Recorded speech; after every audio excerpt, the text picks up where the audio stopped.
तो ये छोटी छोटी चीजें तो लिख सकते हैं ना दोस्त इसमें, यानी कि पब्लिक गेट फंडामेंटल राइट्स या पब्लिक गेट्स राइट्स ऐसे लिख सकते हैं, पब्लिक गेट राइट्स। ठीक है, यहां पे हम लिख सकते हैं इसको जनता को मिले, यानी कि पब्लिक गेट इन 1791। बात क्लियर है? छोटी छोटी बातों में तो कोई दिक्कत नहीं। अब बात आ रही है कि ये डिमांड या फिर जो मौलिक अधिकार हैं भारत में दिए जा रहे हैं भारत की सीमा से बाहर। तो भारत की सीमा से बाहर पहले ये चीजें हुए, इसीलिए हमने इनसे प्रेरणा ली। प्रेरणा लेने का मतलब यही होता है कि भाई हमको भी इनको जरूरत है, क्योंकि मैंने आपको बताया था कि मानव की जो जरूरतें हैं वो कहीं पर भी हो लगभग एक जैसी ही होती हैं, जो मूलभूत जरूरतें हैं। ठीक है, चाहे जीने की हो, चाहे शिक्षा की हो, चाहे स्वास्थ्य की हो, वो लगभग एक जैसी होती हैं। तो इसके बाद में फिर आता है अगला टॉपिक हमारा, भारत में मौलिक अधिकारों की मांग।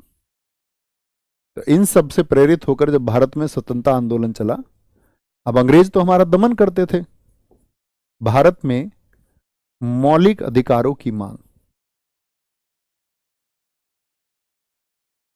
यहां से कई बार क्वेश्चन पूछे जाते हैं। डिमांड ऑफ फंडामेंटल राइट्स,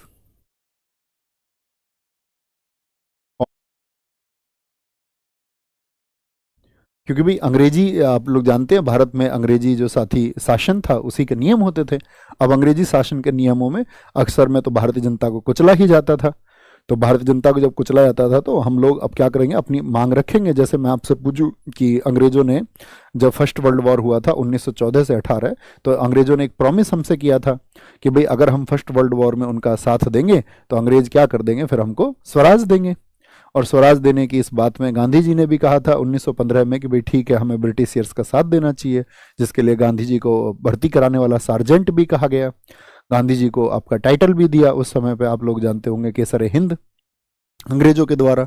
लेकिन जैसे जैसे वो फर्स्ट वर्ल्ड वॉर खत्म हुआ, क्या अंग्रेजों ने अपना वादा पूरा किया? तो अंग्रेज तो अपना वादा पूरा करते नहीं है। अब बल्कि क्या लेके आए हमारे यहाँ पर, एक आपका भारत में जो अब उनको पता था कि भाई अब डिमांड्स उठेंगी, क्योंकि हमने प्रॉमिस किया था इनको कि भाई स्वराज देंगे, तो डिमांड उठेंगी, तो वो डिमांड कैसे सप्रेस की जाए, कैसे उनका दमन किया जाए, इसके लिए क्या लेके आए थे, सिडनी रॉलेट की अध्यक्षता में रॉलेट एक्ट लेके आए।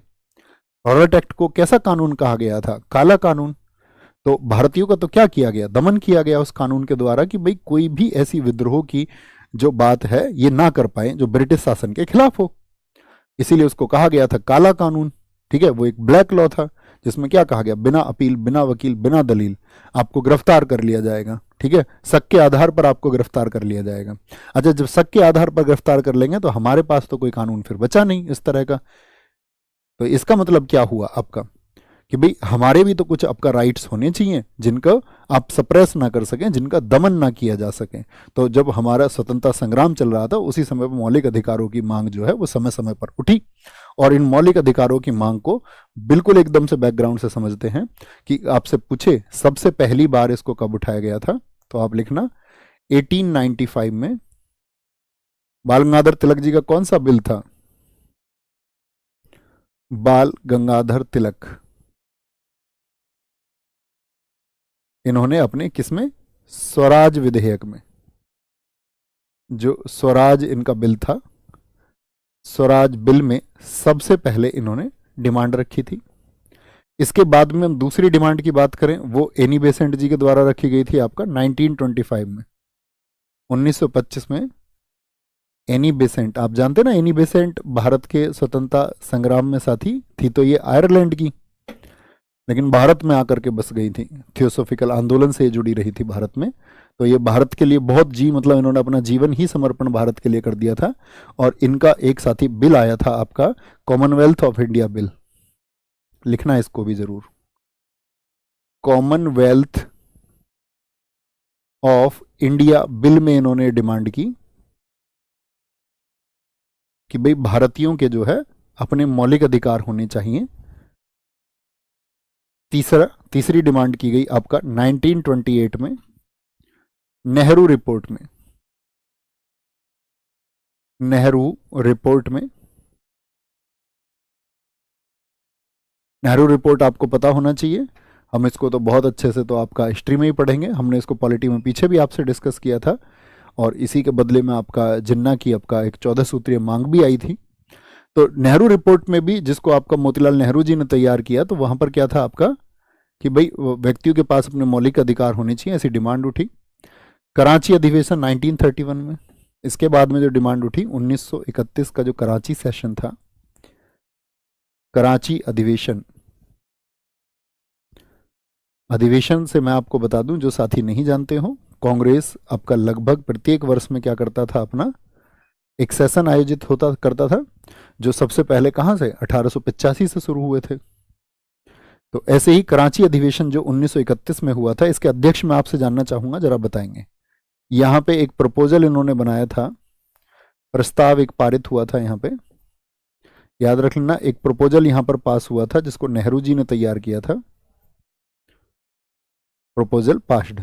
और वो किसने तैयार किया था, वो नेहरू जी ने, नेहरू जी ने उसको प्रिपेयर किया था कि व्यक्ति के जो मौलिक अधिकार हैं वो कैसे कैसे होने चाहिए, उन पर क्या क्या हम बात कर सकते हैं, कौन कौन से बिंदु जोड़े गए, वो सब बातें की गई। कराची अधिवेशन, कौन अध्यक्ष थे यहाँ पर, तो आप कहेंगे यहाँ पर जो मौलिक अधिकारों की मांग हुई थी वो विशेषतः उसमें मतलब किसानों को प्रमुख रखा गया था, वो किसानों के लिए मौलिक अधिकारों की मांग थी। अभी हम इस विषय में बात नहीं कर रहे हैं कि किसके लिए मांग थी और किसके लिए नहीं थी, अभी हम सिर्फ बात कर रहे हैं कि कुछ अधिकारों की मांग हुई। तो वो आपका 1931, सरदार वल्लभ भाई पटेल इस समय कांग्रेस के अध्यक्ष थे, तो यहाँ पर मांग की गई। पांचवा आपका ये मांग की गई 1931 में ही, कहां पर, गोलमेज सम्मेलन में, जो राउंड टेबल कॉन्फ्रेंस थे, गोलमेज सम्मेलन, राउंड टेबल कॉन्फ्रेंस कहां पर आयोजित होती थी, राउंड टेबल कॉन्फ्रेंस के शहर में, राउंड टेबल कॉन्फ्रेंस 1931 गोलमेज सम्मेलन, महात्मा गांधी ने यहां पर यह डिमांड उठाई थी, तो गांधी जी ने इस डिमांड को उठाया, लेकिन याद रख लेना ये क्या कर दी गई थी, अस्वीकार कर दी गई थी। इसका रिजल्ट ये रहा था कि अस्वीकार थी। देखो गोलमेज सम्मेलन से क्या मतलब है, आप सबको पता होना चाहिए कि ब्रिटेन के बहुत सारे उपनिवेश रहे। अब बहुत सारे उपनिवेश रहे तो वो क्या करते थे, अपने यहाँ लंदन में जो ब्रिटेन का पीएम होता था उसकी अध्यक्षता में एक गोलमेज सम्मेलन का आयोजन करते थे कि भाई आप हमारे उपनिवेश हैं, तो आपकी कोई शिकायतें हैं, समस्या है, तो वो आप हमें आकर के यहाँ पर बता सकते हैं और उसका एक सॉल्यूशन किया जाएगा, ऐसा प्रॉमिस वो करते थे। तो 3 गोलमेज सम्मेलन आयोजित हुए 1930, 1931 और 1932 में, जिनकी अध्यक्षता की थी उस समय ब्रिटेन के प्रधानमंत्री रैमजे मैकडोनाल्ड ने। तो यहां पर बात यह है कि कांग्रेस ना तो पहले में गई ना तीसरे में गई, दूसरे में गांधी जी गए थे इरविन के मनाने पर। और इरविन ने किस शर्त पर उनको मनाया था गांधी जी को, आप सब पढ़ेंगे हिस्ट्री में कि गांधी इरविन समझौता हुआ था 1931 में। तो गांधी जी उस समय एक आंदोलन कर रहे थे, वो आंदोलन कौन सा था, आप कहेंगे भैया वो सविनय अवज्ञा आंदोलन था। और सविनय अवज्ञा आंदोलन में गांधी जी ने ये कह दिया था कि भाई हम अहिंसा का जो है पूर्ण पालन करेंगे। अहिंसा मतलब हिंसा नहीं होनी चाहिए, ऐसा नहीं होना चाहिए जैसा कि बिहार में आप देख ही रहे होंगे प्रशासन किस तरह से बच्चों पर, आप उनके आंसू भी देख पा रहे होंगे, रोते बिलखते हुए भी आप उन्हें देख पा रहे होंगे। तो इसको बोलते हैं मतलब कि हिंसा, जो ब्रिटिशियर्स के द्वारा भारतीयों पर बहुत की जाती थी। लेकिन बड़े दुख की बात है कि आजाद भारत में भी छात्र अपनी एक मांग को, मध्य प्रदेश में आप देखिए ऐसी ही एक मांग थी, छात्र बैठे, उनके साथ कुछ शिक्षक बैठे और उसको एक्सेप्ट कर लिया गया, मान लिया गया। वहां के डिस्ट्रिक्ट मजिस्ट्रेट आए बात करने के लिए एमपी में। लेकिन पटना में हाल दूसरा है। पटना में आप ऐसे समझिए कि जो छात्र हैं उनको समझा जा रहा है कि ये जलियांवाला बाग में जिस तरह से भारतीय जनता थी और खुद को जो आपका बिहार सरकार है वह इस समय पेश कर रही है ऐसे जैसे कि वो जनरल डायर हो, क्योंकि जनता अपने अधिकारों की मांग नहीं कर सकती है। यही हुआ ना।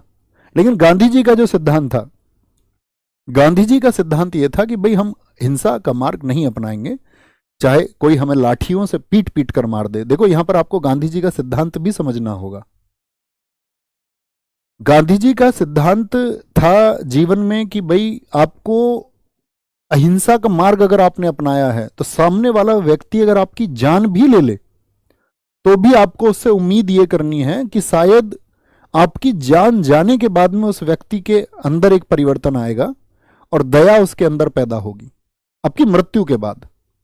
यानी कोई आपको यदि डंडों से पीटे तो आपको पिटते रहना है, और ऐसा हो सकता है कि आपकी जब मौत हो जाए तो उसके बाद में उसका हृदय द्रवीभूत हो उठे और उसके अंदर एक दया पैदा हो। तो उनका अहिंसा का सिद्धांत ऐसा था, वही उसी का पालन सवीना अवज्ञा में वो कर रहे थे।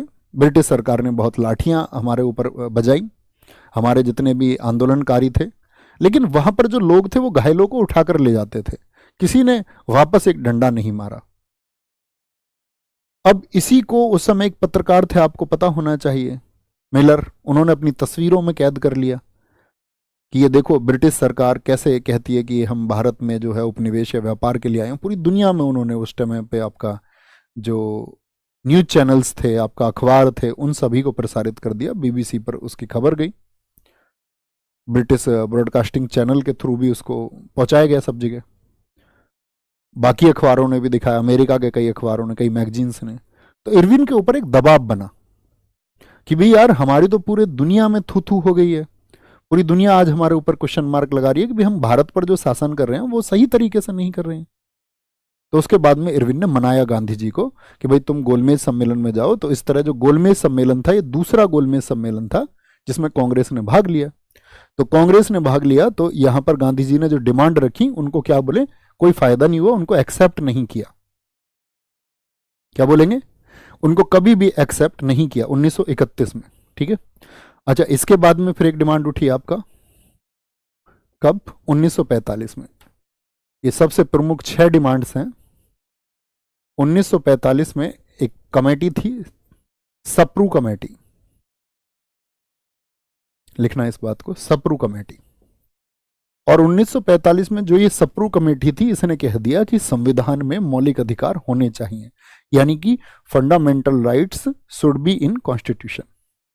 क्या बोला था इन्होंने, जो हमारे मौलिक अधिकार हैं वो जरूर होने चाहिए। मौलिक अधिकार, मौलिक अधिकार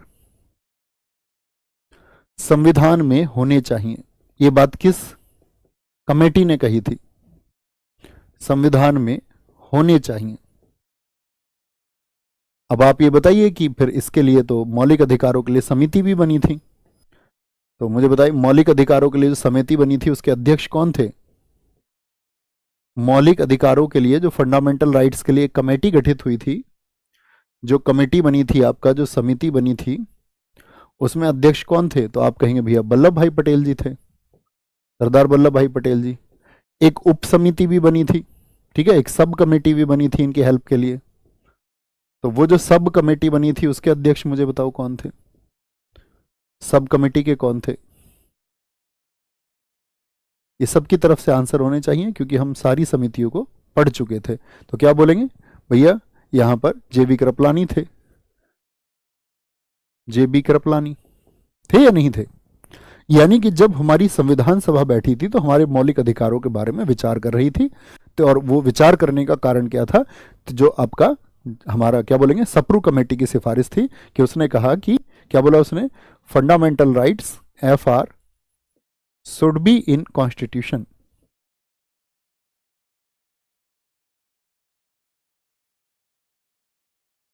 ये होने चाहिए। तो हुए या नहीं हुए, फिर आप कहेंगे जी बिल्कुल हुए, बिल्कुल हुए। अब शुरू होगा हमारा मौलिक अधिकारों के बारे में कि भैया डिमांड्स हो गई, मौलिक अधिकार आ भी गए। पहला कुछ बिंदु लिखना ताकि अब मौलिक अधिकार भारत में कैसे हैं ये समझ पाओ। लिखें, मौलिक अधिकार, मैंने बीच में ही अभी बोला था, मौलिक अधिकारों के हनन पर सीधे सर्वोच्च न्यायालय जा सकते हैं। इस बात को मस्तिष्क में रखना एकदम, सर्वोच्च न्यायालय जा सकते हैं। स्टेटमेंट बनकर आएंगी ये सभी बातें। आप जब कभी आपका स्टेट कमीशन का या कोई अच्छा एग्जाम देंगे तो ये सब बातें स्टेटमेंट बन के कथन के रूप में आती हैं। मौलिक अधिकारों के हनन पर, यानी कि one can directly go to, इसको FR ही लिखूंगा दोस्त मैं, है ना, आप लिख लेना इसको। दूसरी बात, मौलिक अधिकारों में